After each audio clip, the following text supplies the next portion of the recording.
morning, everyone. It's the weekend, so we're doing a little more complicated recipe today. And it's a little bit unusual because you may not have heard of some of these ingredients. So let's go over the ingredients first.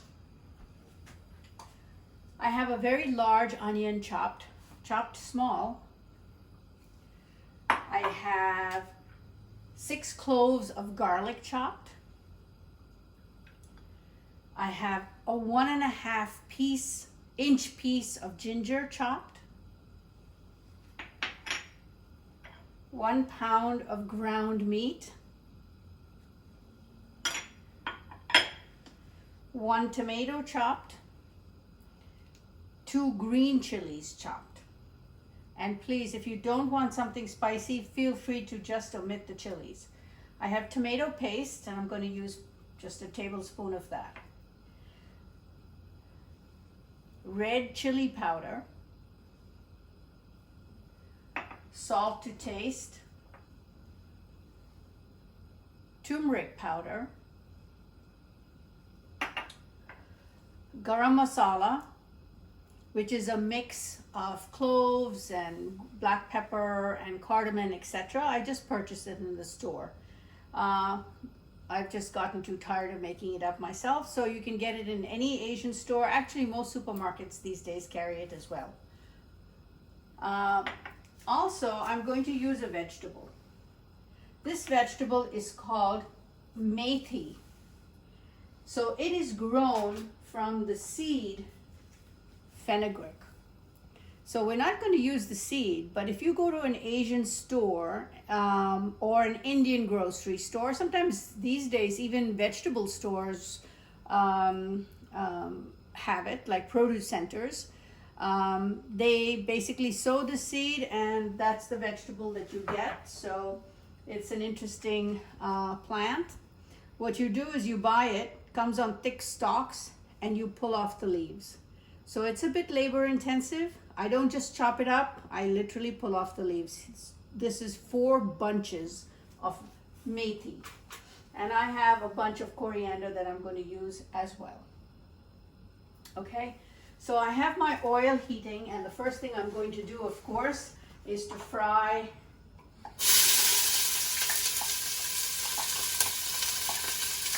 the onions, garlic, ginger,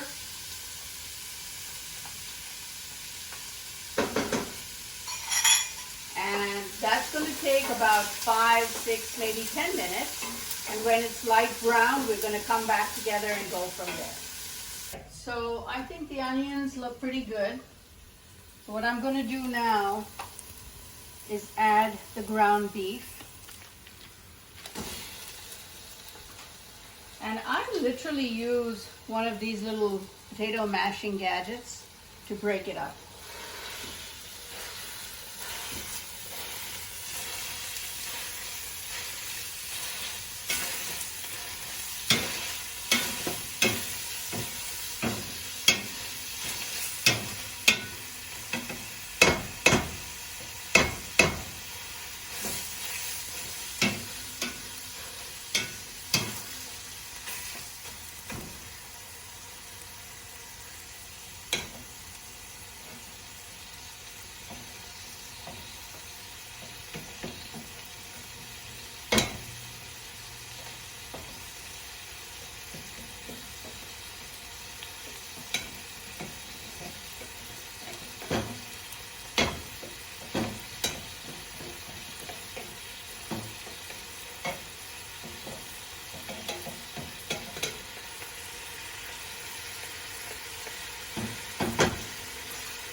I'm going to fry this till it's light brown, just maybe a minute or so. I have my flame up as high as I can get it. It's really high. Then I'm going to add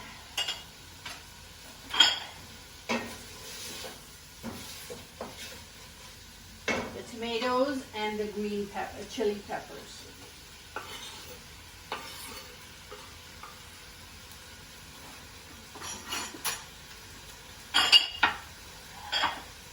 while that is browning, I'm going to chop the coriander.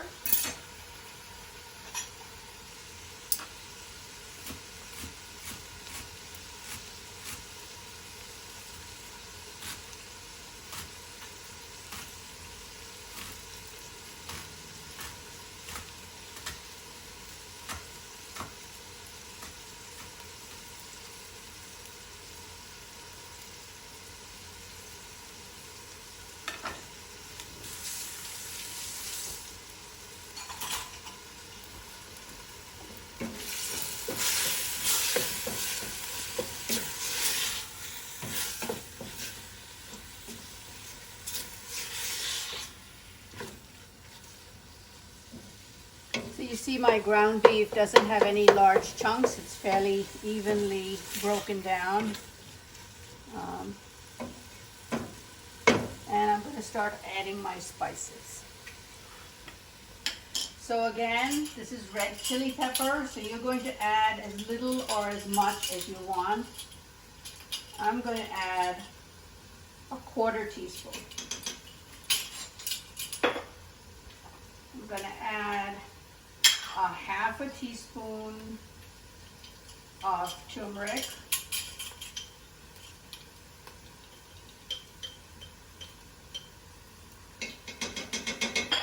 Half a teaspoon of garam masala.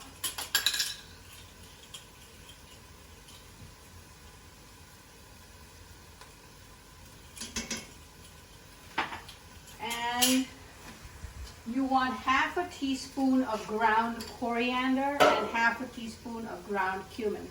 Now feel free to purchase this. You don't need to grind it yourself. I actually have ground my own. So I took the coriander seed and the cumin seed and I ground it myself. I use a coffee grinder that I keep dedicated to grind spices. And so I'm putting in my coriander ground and my cumin that's ground. 1 teaspoon of each.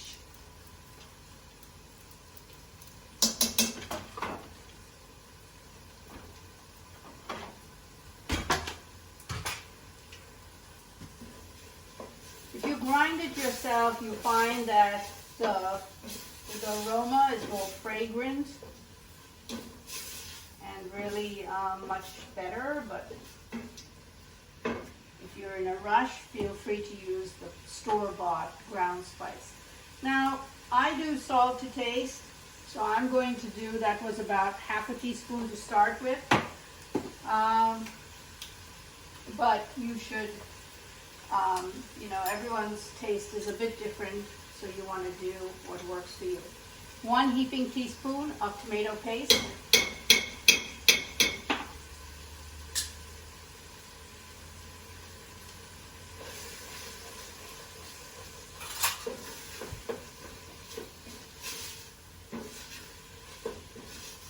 Okay, you can take a look in the pot here and see how really lovely this looks.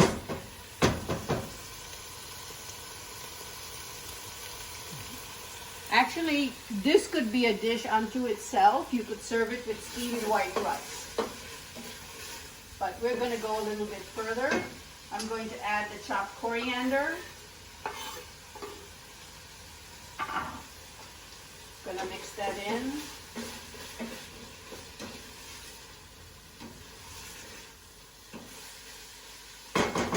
And take a little peek again, and you see how the colors are developing now in the pot.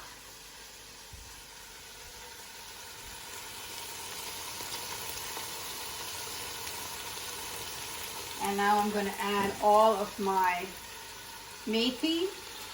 Now, like spinach, methi has a high water content.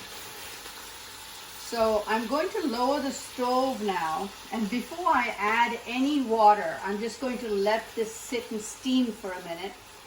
And what will happen is that a lot of water will be expelled from this methi, and I may not have to add any water to cook the meat. So I'm just going to let it sit here for a little while covered, and we will come back in a few minutes and take a look to see how the methi and the meat are doing. So I'm going to give it about 5 minutes, no more, and we'll see you in just a few. Okay, so let's look what happened to that methi. We had a pot full of green stuff, and now it has been reduced. I haven't added any water or anything to it. Okay.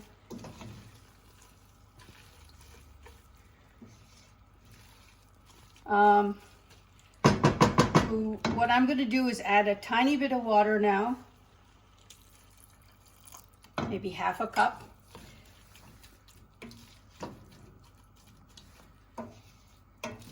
It's really to just allow the meat to cook, because the methi doesn't really need much cooking. It just cooks within minutes. I'm going to turn this off. I'm going to move the pot to a diffuser. You can see what a diffuser looks like. It reduces the heat, so you're not getting direct heat here. I'm going to cover it, and I'm just going to let it cook for about 15 minutes. And then you can serve it with white rice. I think that's the best way to serve it, with a squeeze of lemon.